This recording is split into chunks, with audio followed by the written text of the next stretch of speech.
Hello guys, welcome back to my YouTube channel Wangxian adoration पर। आज मैं आपके साथ मेरी Wangxian fan fiction shadow of obsession का सेकंड पार्ट शेयर करने जा रही हूँ।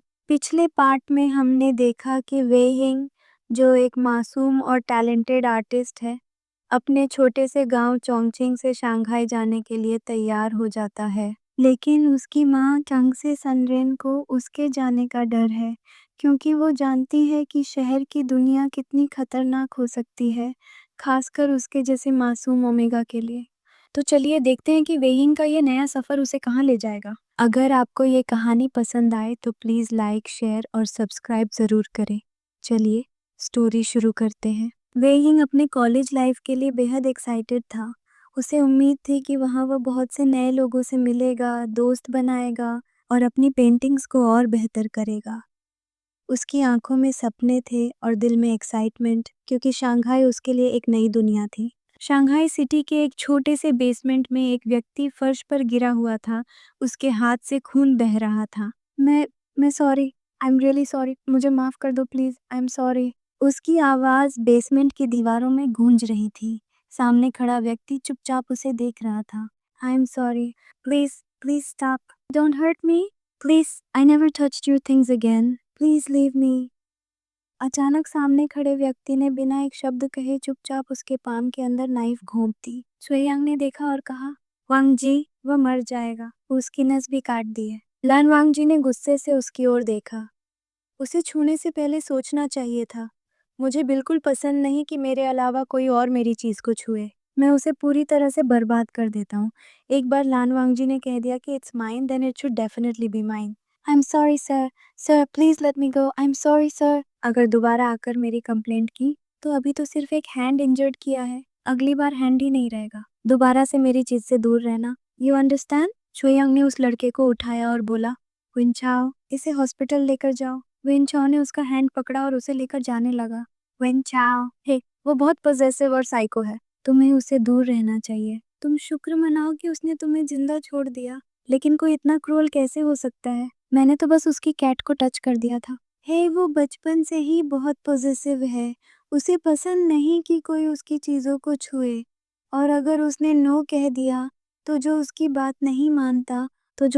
नहीं मानता, वो उसे पूरी तरह से डिस्ट्रॉय कर देता है और उसे मजबूर कर देता है कि वो उसे नो ना कहे। वो लड़का धीरे से बोला, मुझे डर लग रहा है उस ओमेगा के लिए, जिसकी किस्मत ऐसे क्रूएल और साइको अल्फा के साथ बंधेगी। सीन शिफ्ट होता है।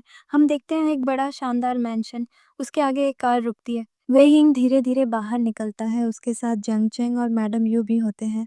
तीनों अंदर की तरफ बढ़ते हैं। वे हिंग चारों तरफ देखते हुए कहता है, वाओ, ये कितना बड़ा घर है। मैडम यू हल्का सा हंसते हुए कहती हैं, ये तुम्हारे ग्रैंडमदर बुसान सरियन का मेंशन है। अच्छा है ना? अचानक कोई पीछे से वेइंग को टाइटली हक कर लेता है।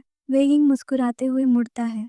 शाओसिंग-चेन, वे भाई, मैंने आपको बहुत मिस किया। आप मेरे साथ यही रहोगे ना? शाओसिंग-चेन हंसते हुए कहता है, हाँ मेरा छोटा भाई, मैं यही रहूंगा। अंदर चलिए, हम दोनों एक ही रूम में रहेंगे ना? वेइंग ने खुश होते हुए पूछा। ना। सभी लोग मुड़कर देखते हैं। सामने एक लेडी आती है जिसने ब्लैक आउटफिट पहना हुआ था।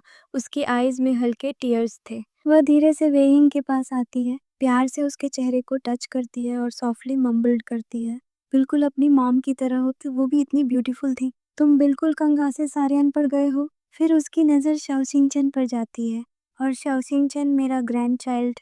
फिर उसकी नज़र शाओसिंग-चेन पर जाती है, और शाओसिंग-चेन मेरा ग्रैंडचाइल्ड अपना रूम में रहेगा, जो मैंने उसके लिए बहुत पहले से बनवाया था। लेकिन तुम तो यहाँ आए ही नहीं। वेगिंग थोड़ा चौंकता है, लेकिन मुझे नहीं पता था। लेडी मुस्कुराते हुए कहती है, कोई बात नहीं बेटा, अब तुम यहाँ हो, सब कुछ ठीक हो जाएगा। शॉसिंचन आगे बढ़ता है, तुम अब मेरे साथ रहोगे भाई। इस घर में तुम्हारा स्वागत है। वेइंग हल्के से मुस्कुरा। अचानक वेइंग के रूम का डोर खुलता है। वेइंग धीरे से बोलता है, चिंग ब्रदर, ये लेडी कौन है?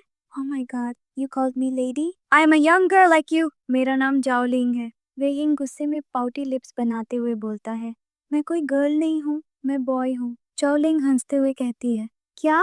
ओह, आई एम सॉरी। तुम्हारे लॉन्ग हेयर और मेस्मराइजिंग ब्यूटी ने मुझे कंफ्यूज कर दिया। चंगचंग हंसते हुए बोलता है, वो यहाँ तुम्हारा मेकओवर करने आई है। मेकओवर? वेइंग चौंकते हुए बोलता है। चोलिंग उसे चेयर पे बैठाती है और सीजर्स उठाती है। वेट, तुमने मेरे बाल क्यों काटे? वेइंग चिल्लाता है। 1 मिनट रुको यार, हिलो मत, बिल्कुल भी मत हिलो और लिप्स से एक वर्ड भी मत बोलो, जाओलिंग मजाक में कहती है। चोलिंग मुस्कुराते हुए कहती है, अब तुम रेडी हो, लेकिन मुझे तुम्हारे लिए कुछ कपड़े चाहिए। कौन सा बेस्ट रहेगा? हाँ, चलो ब्लैक ट्राई करते हैं। ये पहन कर आओ। वेइंग वॉशरूम में जाता है और कपड़े बदल कर वापस आता है। चोलिंग उसे देखती है। नहीं, अब ये ट्राई करो। वेइंग फिर से कपड़े बदलता है और बाहर आता है।